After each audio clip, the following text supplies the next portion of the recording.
25,000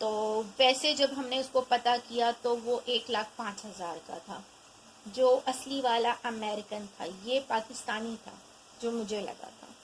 وہ بھی 25,000 نکالنا میرے لیے، ہم لوگ کے معاشی حالت ایسی نہیں تھی کہ ہم وہ 25,000 کا انجیکشن ہر ہفتے لگوا سکتے۔ تقریباً 1,00,000 روپیہ مہینے کا نکالنا ہمارے لیے ناممکن تھا، جس میں ہماری مدد رحمان بھائی نے کی، آصف بھائی نے، ان لوگوں نے سب نے مل کر میرے لیے یہ کیا کہ وہ انجیکشنز مجھے سارے ان لوگوں نے لگوائے۔ تقریباً 19 انجیکشنز وہ مجھے لگے ہیں۔ وہ لگے، انجیکشنز لگے، کیمو لگی۔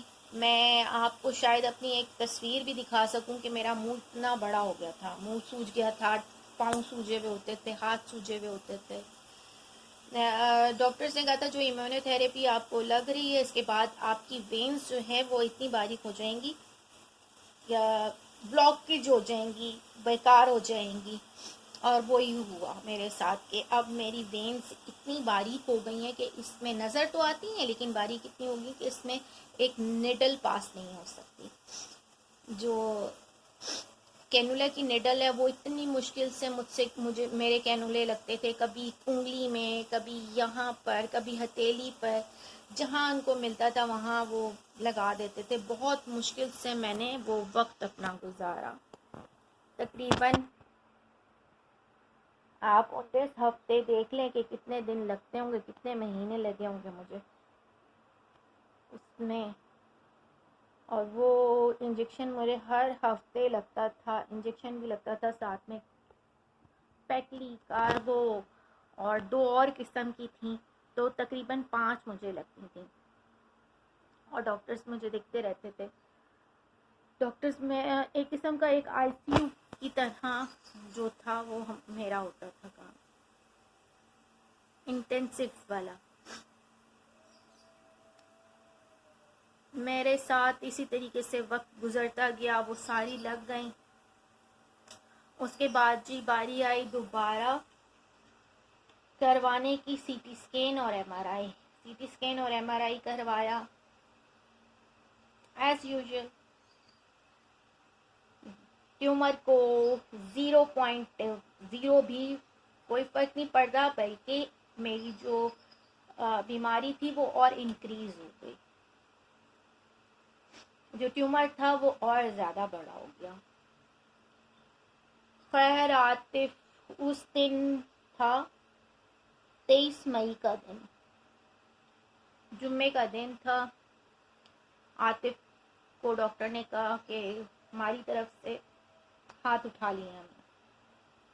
انہوں نے جواب دے دیا تھا ڈاکٹر نے مجھے، کہہ رہے اس کے اوپر کوئی چیز اثر نہیں کر رہی، ہم مزید اس کے اور دوسرے آرگنز کو تباہ نہیں کر سکتے، کیونکہ میرے گردوں کی رپورٹس بہت خراب آئی تھیں۔ کہہ رہے ہیں صرف ایک ہارٹ ہے جس کی یعنی کہ میرا ایکو ہوا تھا تو وہ یعنی کہ کچھ بہتر ہے، کچھ کیا تقریباً پراپرلی ٹھیک آیا تھا۔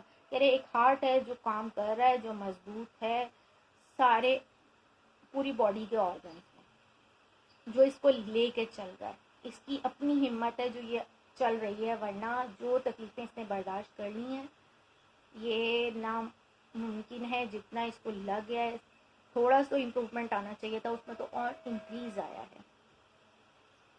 عاطف نے مجھے باہر بٹھا دیا، خود یہ دوبارہ واپس اندر گئے ڈاکٹر مدیہ کے پاس، ان سے کہا کہ ڈاکٹر میں نہیں کچھ کہہ سکتا، اب آپ اس طرح سے نہ کریں میرے ساتھ۔ یہ رونے لگ گئے اور انہوں نے کہا نہیں کچھ تو کریں، ایسے تو میں اس کو گھر لے کے نہیں بیٹھ سکتا۔ یہاں پر ابو کی طبیعت خراب تھی، وہ رات سے ہاسپٹل میں ایڈمٹ تھے، ان کو گھر لے آئے تھے میری وجہ سے۔ عاطف ان کو ہاسپٹل نہیں لے جا سکی کیونکہ میرا اپوائنٹمنٹ تھا، میری بہت حالت خراب تھی اس دوران یہی تھا کہ میں جو ہوں میرا کوئی پتہ نہیں ہے، میں کسی بھی وقت میرا ایکسپائر ہو سکتی ہوں۔ یہ لاسٹ ایئر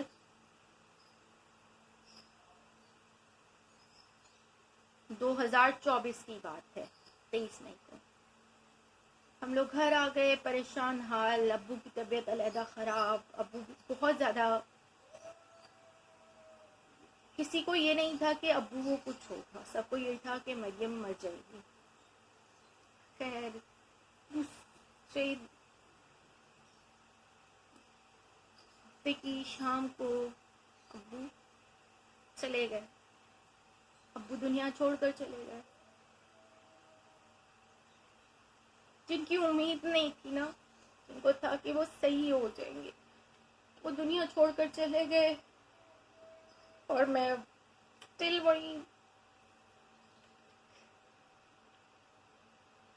میں اوپر اکیلے چیخیں ماری تھی، مجھے سمجھ نہیں آ رہا تھا، نیچے یہ لوگ سب لوگ پورا محلہ جمع تھا، میں اپنی جگہ سے اٹھ نہیں سکتی تھی، میں اٹھتی تھی مجھے چکر آتے تھے، کیونکہ مجھے میڈیسن اتنی ہارڈ میں کھا رہی تھی، مورفن میں کھا رہی تھی، نیند کی گولیاں مجھے دی جاتی تھی۔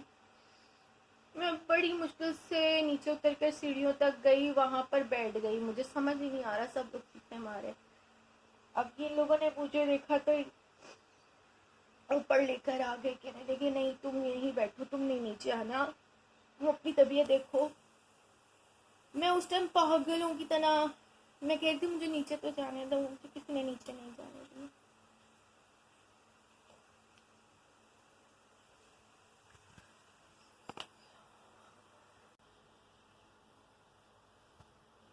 بس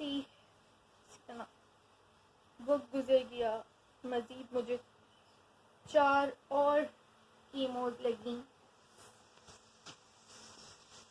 جو 19 اگست کو جمبر کیمو کا نام ہے، یہ 4 لگی تھیں مجھے۔ جب چوتھی لگی ہے 19 اگست کو لاسٹ، 20 اگست کو میرے ساتھ وہ تکلیفیں شروع ہو گئیں جن کا مجھے بایوپسی کے بعد بتا دیا گیا تھا۔ وہ تکلیف اللہ تعالیٰ کسی کو نہ دے۔ 20 اگست سے لے کر تقریباً 12 ستمبر کی رات، 13 ستمبر کو میرا آپریشن ہوا تھا کلاسٹومی کا، اور مجھے اسٹوما بیگ لگ چکا تھا۔ میں نے کس طرح وہ 20-22 دن گزارے تھے، یقین مانے، نہ میں کھاتی تھی نہ میں پیتی تھی، بس میں یہ کہتی تھی کہ اگر میں کھاؤں پیوں گی تو مجھے واش روم آئے گا، اور واش روم میرا وجائنا سے آ رہا تھا۔ وجائنا میں جو تھا بڑی آنت لیک ہو گئی تھی، اور بلیڈر کا جو یورین کی جو نالی تھی وہ بھی لیک ہو گئی تھی۔ اور پھر میرا یہ اسٹوما بیگ لگا 13 ستمبر کو، اس کے بعد گھر آ گئی،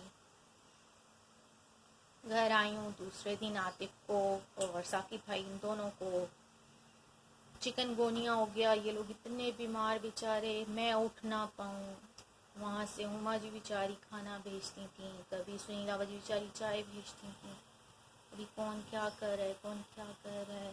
ہما جی تو بیچاری آتی تھیں مجھے نہلانا دھلانا، میرا سر دھلانا، میرا سر صاف کرنا، میرے سر میں جوئیں پڑ گئے تھے۔ ہاسپٹل میں رہی تو وہاں میرے سر میں جوئیں پڑ گئے، پورے اس میں میرے جوئیں نہیں پڑے تھے۔ میں پوری جب میری ہوئی ہے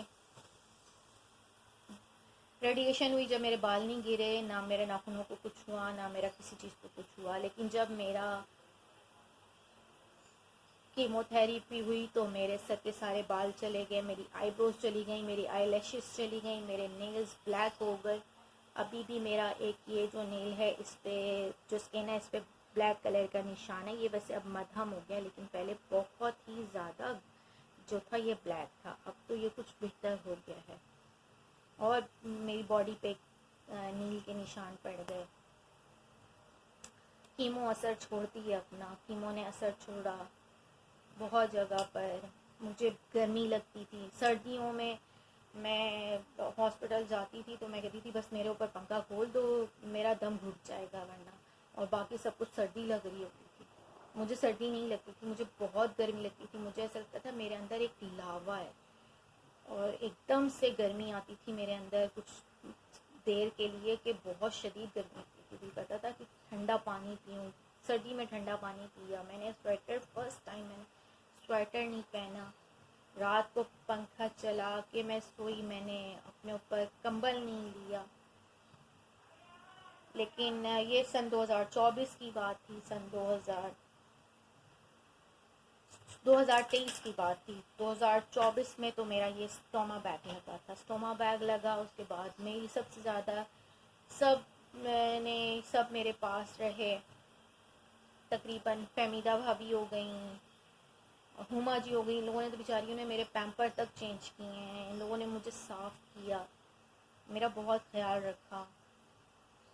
لیکن بس مجھے بہت تکلیف تھی، بہت زیادہ تکلیف تھی، اندرونی تکلیف ہوتی تھی، مجھے نہیں سمجھ آتا تھا کس بات کی تکلیف ہو رہی ہے مجھے۔ میرا اسٹوما بیگ لگے تھا، اس کے بعد بھی مجھے کافی دیر تک تکلیف رہی۔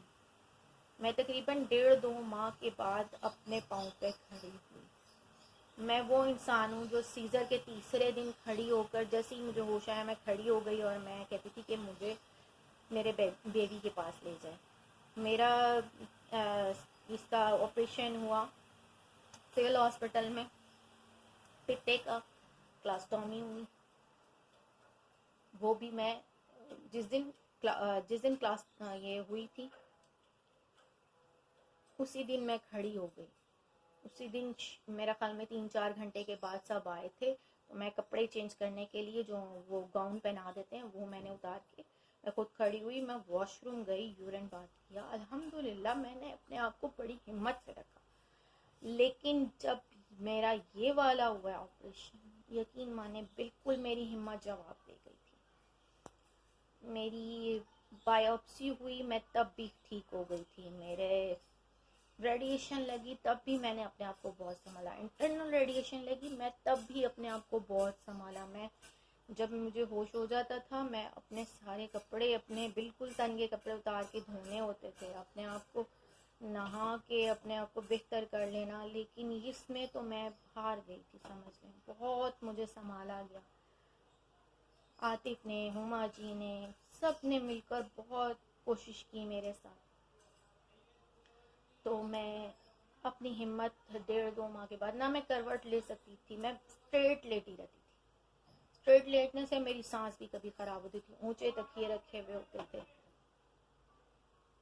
بس ایک میں نے بہت جو ہے مشکل وقت گزارا ہے، میری زندگی کا ایک ایک لمحہ، ایک ایک پنہ کہہ لو نا، وہ درد سے بھرا ہوا ہے۔ لیکن انسان وہی ہے نا جو اپنے آپ کو سنبھال لے، انسانوں پر ہی مشکل آتی ہے، اور اللہ تعالیٰ اسی پر ڈالتا ہے جس کو وہ سمجھتا ہے قابل۔ لیکن میں اللہ تعالیٰ سے دعا کرتی ہوں، اللہ تعالیٰ میں اس قابل نہیں ہوں، میں بہت گناہ گار، خطا کار، سیاہ کار ہوں، تیری بندی ہوں، اگر مجھ سے کوئی غلطی ہوگی تو خدا پاک ہم دونوں میاں بیوی کو معاف کر دے۔ خدا پاک اگر کسی کا دل دکھا ہے تو اللہ تعالیٰ مجھے معاف کر دے، اللہ تعالیٰ اس بندے کے دل میں رحم ڈال دے کہ وہ ہم لوگوں کو معاف کر دے۔ انسان ہے، خدا کے پتلے ہیں، یہ نہیں کہتے کہ ہم بہت ہی کوئی نہیں، انسان ہے، خطا کے پتلے ہیں، بہت ساری غلطیاں ہوئی ہوں گی، بہت ساری غلطیاں ہوئی ہوں گی۔ اپنے ماں باپ سے بھی معافی مانگتے ہیں اللہ تعالیٰ، ماں باپ سے اگر کوئی نافرمانی ہوگی تو اللہ تعالیٰ ماں باپ سے کہے کہ وہ بھی ہمیں معاف کر دیں۔ خدا را آپ سب دعا کریں، اپنے ماں باپ کا حکم مانیں، اپنے ماں باپ کے خدمت کریں، ماں باپ کا کہاں مانیں، اور بس اللہ پاک سب کے لیے آسانیاں کرے۔ میں اپنی ویڈیو کا اختتام کرتی ہوں اور دعا کرتی ہوں اللہ تعالیٰ آپ سبھی کو خوش اور آباد رکھے، جتنے بھی اللہ پاک بے اولاد جوڑے اللہ تعالیٰ ان سبھی کو اولاد کی نعمت سے نوازے، صحت و تندرستی والی زندگی والی اولاد سے نوازے، اور اللہ تعالیٰ جتنے بھی لبے دم بستروں پر مریض پڑے اللہ تعالیٰ ان سب کے لیے آسانیوں کا معاملہ فرما دے، اللہ تعالیٰ ان سب پر اپنا رحم و کرم فرما دے، اور اللہ تعالیٰ جتنے بھی بیمار ہیں، جس نے بھی مجھے دعا کے لیے کہا، اللہ تعالیٰ ان سب کی دعاؤں کو اپنی بارگاہ میں قبول و منظور فرما، آمین یا رب العالمین۔ اس کے ساتھ ہی اپنی مریم کو اجازت دیجیے، اللہ حافظ۔